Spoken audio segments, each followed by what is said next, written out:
మొత్తం బాగా మనం ఎట్లా మన మంచి జీవితం ఎట్లా గడుపుకోవాలని ఇవన్నీ మనకి ఇచ్చారు. ఇప్పుడు ప్రాబ్లం ఏమవుతుందంటే దీని గురించి అవగాహన ఉండలేదు, ఎవరు చెప్పేటోళ్ళు లేరు. ఇప్పుడు గుడి ఉంది, గుడిలో మనకు వ్యవస్థ ఏడుంది దీని గురించి. ఇప్పుడు ముస్లిమ్స్ వాళ్ళ దాంట్లో ఖురాన్ గురించి చెప్పడానికి వ్యవస్థ ఉంది, బైబిల్ గురించి క్రిస్టియన్స్ వాళ్ళు చెప్పడానికి వాళ్లకు వ్యవస్థ ఉంది, భగవద్గీత గురించి, మన రామాయణం గురించి, మన వేదాల గురించి, మన సాంప్రదాయం గురించి మనం చెప్పేటోళ్ళు ఎవరున్నారు? చెప్పేటోళ్ళు లేక మూట కట్టి మూలకేసారు అంతే గ్రంథాలని. ఇప్పుడు ఏమైపోతుందంటే మీకు నచ్చింది మీరు చేసుకుంటారు, నాకు నచ్చింది ఆ పద్ధతిలో నేను చేసుకుంటున్నాను. ఒక క్రమం లేదు మన దగ్గర. క్రమం కావాలంటే అందరం కూర్చొని కనీసం వారంలో, ఇప్పుడు అన్న వాళ్ళ ఊర్లో ప్రతి శనివారం ఎప్పుడు జరుగుతుంది అన్న? ప్రతి శనివారం 7 నుంచి 8 వరకు పొద్దున ప్రభాత్ పేరు శనివారం పొద్దున ప్రభాత్ జరుగుతుంది. అంటే ఇప్పటిలాగా మా తెలుగు ప్రతి శనివారం చేస్తాం. ఇట్లా మా ఆశ ఏముందంటే మన ఊర్లో కూడా ఒక మంచి సాంప్రదాయబద్ధంగా ఒక పని కావాలని. అందుకని మీ ఊరికి ఈరోజు 4th డే మాది, ఈరోజు పూర్ణావతి మాది. సో పూర్ణావతిలో ఇంతమంది మీరు వచ్చినందుకు మీరు అందరికీ ధన్యవాదం. ప్లస్ కొంచెం మనం ధర్మం పట్ల కొంచెం అవగాహన పెడితే మన పిల్లలకు నుంచి, ఇప్పుడు ఏం పేరు? భవిత్ సాయి పెద్ద పేరు. ఆంజనేయ స్వామి గుడి తెలుసు కదా, ఎవరి గుడి ఇది? ఆంజనేయ స్వామి. ఇప్పుడు మనం అందరం చిన్న క్వశ్చన్, ఇంతమందికి తెలుసు ఖాళీ చేయి ఇట్లా లేపండి, చెప్పకండి. ఆంజనేయ స్వామి తల్లి పేరు తండ్రి పేరు ఇంతమందికి తెలుసు ఖాళీ ఇట్లా చేయి లేపండి. పెద్దన్న మీకు తెలియదా?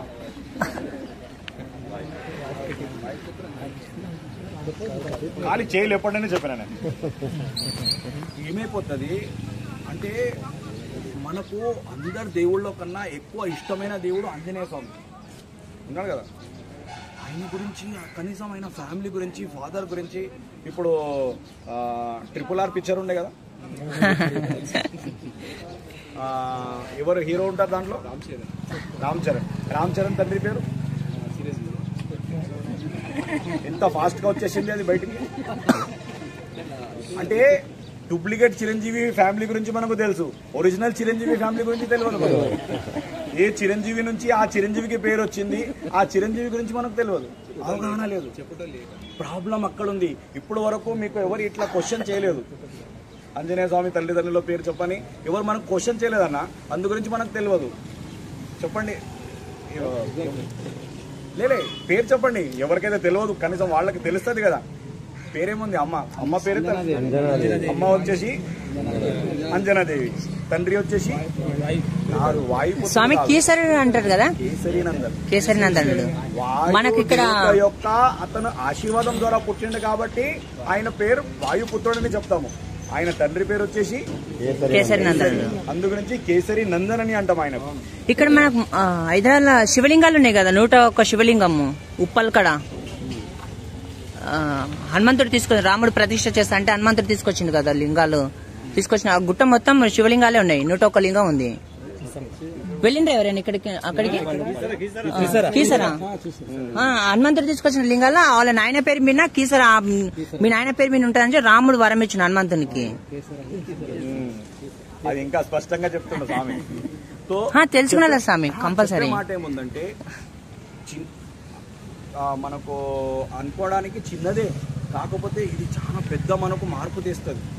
మనం ప్రతి తల్లిదండ్రులు ఆశించేటి ఏముందంటే నా కొడుకు రాముల్లాగా కావాలి, నా కొడుకు కృష్ణులాగా కావాలి.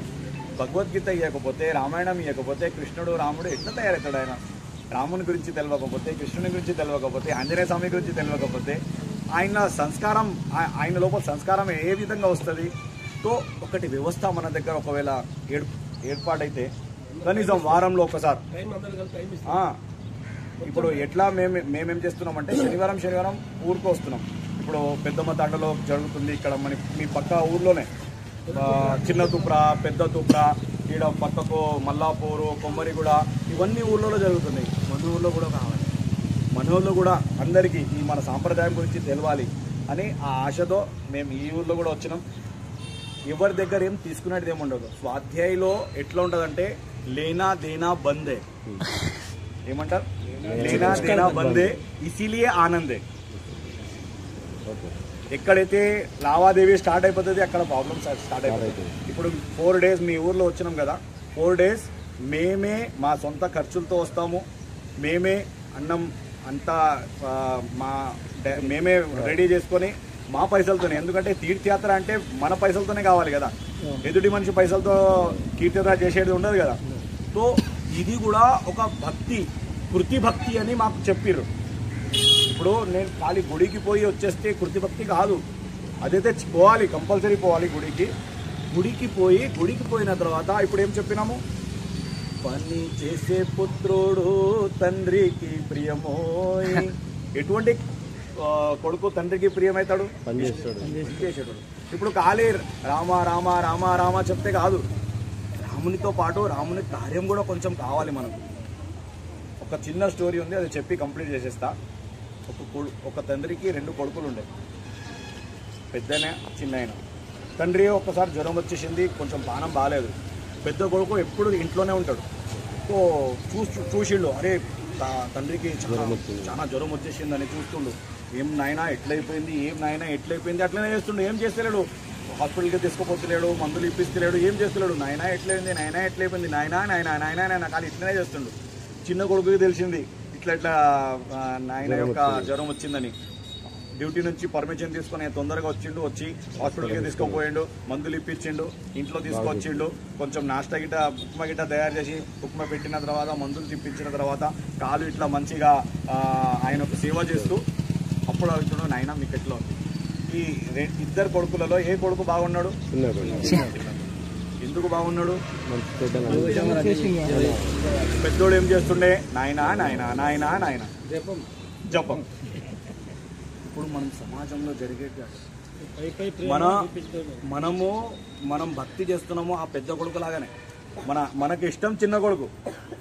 మనకు ఇట్లా డైరెక్ట్ చెప్తున్నందుకు మీరు ఏం అనుకోవద్దు. అంటే ఏదైతే వాస్తవం ఏదైతే ఉంది, సమాజం ఎట్లా తయారైతుంది ఆ విధంగా ఖాళీ గుడికి పోయి వచ్చేయడం అది అంతే వరకు మన భక్తి అయిపోతుందని కాదు. మనకు తెలిసిన మంచి విషయాలు ఎదుటి మంచి వరకు పోవాలి. అది ఎప్పుడు సాధ్యమవుతుంది? ఇప్పుడు మన హిందూ సాంప్రదాయం గురించి ఎవరు పని చేయాలి? మనము బయట నుంచి విదేశాల నుంచి ఎవరికైనా తెప్పిస్తామా? చైనా నుంచి, జర్మన్ నుంచి వాళ్ళు రమ్మని చెప్పాలా? మన సాంప్రదాయం మనమే కొంచెం గట్టిగా ఉంటే మన సాంప్రదాయం నిలబడుతుంది. ఇప్పుడు ప్రాబ్లం ఎంతవరకు ఘోరం అయిపోతుంది. ఇప్పుడు వరకు ఎప్పుడైనా విన్నామా మనం మన ఏరియాలలో హిందూ ధర్మం గురించి, హిందూ సాంప్రదాయం గురించి ఇంత ప్రాబ్లం అవుతుందని? మన ఊళ్ళలో దగ్గర కూడా వచ్చేసింది. షాద్ నగర్ గుడిలో దాడి అయింది, శంషాబాద్ గుడిలో దాడి అయింది, ఎన్నో దాడులు నడుస్తున్నాయి. సో మనం ఎప్పుడు కోల్పోవాలి? మనము మన సాంప్రదాయం గురించి కొంచెం కాస్త టైం ఇస్తే మన సాంప్రదాయం కూడా నిలబడుతుంది. చిన్న పిల్లలు ఉన్నారు, ఇప్పటి నుంచి వీళ్ళకు చెప్తే వీళ్ళు అర్థం చేసుకుంటారు. పెద్ద అయిన తర్వాత చెప్తే ఏం అర్థం కాదు. ఒకటే మాట ఉంది, మన ఊర్లో కూడా కొంచెం అన్న వాళ్ళు ఉన్నారు, మీరందరూ ఉన్నారు. ఒకసారి మీరు డిసైడ్ చేయండి ఏ రోజు మనం కూర్చుందాము. శనివారం ఉంటే నాకైతే శనివారమే బెస్ట్ అని అనిపిస్తుంది. శనివారం రోజు ఒకవేళ మేము మళ్ళీ వస్తాం, అట్లేం లేదు. ఈ 4 రోజులకి అయిపోయింది అట్లేం లేదు, మళ్ళీ కలుద్దాం. కాకపోతే కొంత అందరం మనం కలిస్తేనే పని అవుతుంది. చేసేది ఏముంటుంది?